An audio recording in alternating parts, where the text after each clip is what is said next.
जिस पुष्पी मौसी को देवी माँ का सबसे बड़ा भक्त माना जाता था, आज उसी का नकाब पूरे मंदिर के सामने उतरने वाला है।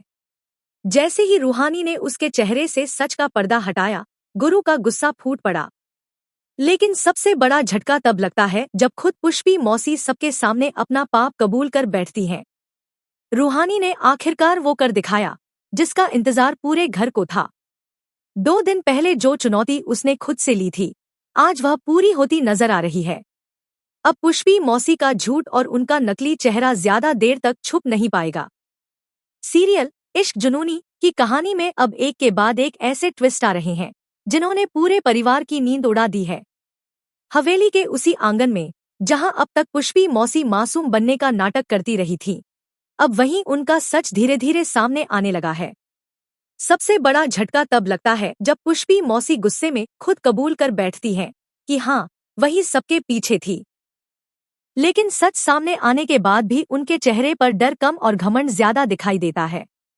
वह रूहानी को ललकारते हुए कहती हैं, और क्या कर लोगी तुम? चिल्ला चिल्ला कर सबको बता दोगी? लेकिन इस बार रूहानी बहस नहीं करती।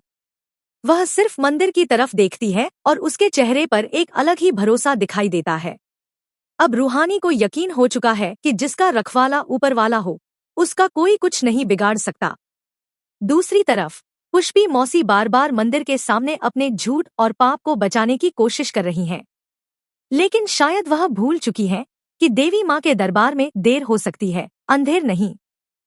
कहानी का सबसे बड़ा ट्विस्ट अब यहीं से शुरू होता है, क्योंकि गुरु भी अब धीरे धीरे रूहानी की बातों पर भरोसा करने लगा है। उसे एहसास होने लगा है कि इतने दिनों से घर में जो कुछ भी गलत हो रहा था, उसके पीछे कहीं न कहीं पुष्पी मौसी ही थी।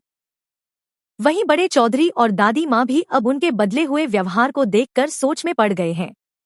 रूहानी ने आखिरकार वह महाधमाका कर दिया जिसका पूरे अग्रवाल खानदान को बेसब्री से इंतजार था। उसने अपनी जान की बाजी लगाकर गुरु की असली माँ यानी असली कुसुम जी को ढूंढ निकाला और उन्हें सही सलामत घर लेकर आ गई। कुसुम जी को अपने सामने खड़ा देखकर नकली पुष्पी के पैरों तले जमीन खिसक गई। वह बुरी तरह घबरा गई, क्योंकि अब उसे अपने अंजाम का डर सताने लगा था। लालच इंसान को बर्बाद कर देता है और आज उसी लालच ने पुष्पी का खेल खत्म कर दिया। जैसे ही कुसुम जी ने घर की चौखट के अंदर कदम रखा, गुरु और नागेश्वर सन्न रह गए। आज जाकर उन्हें एहसास हुआ कि रूहानी अब तक जो कुछ भी कह रही थी, वह पूरी तरह सच था। रूहानी कब से रो रो कर पूरे घर को समझा रही थी कि वह ना तो बीमार है और ना ही पागल, बल्कि वही सच बोल रही है। लेकिन उस वक्त किसी ने उसकी एक नहीं सुनी।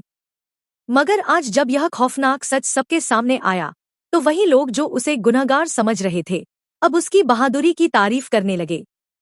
दरअसल दुश्मनों ने रूहानी को फंसाने के लिए हर हद पार कर दी थी।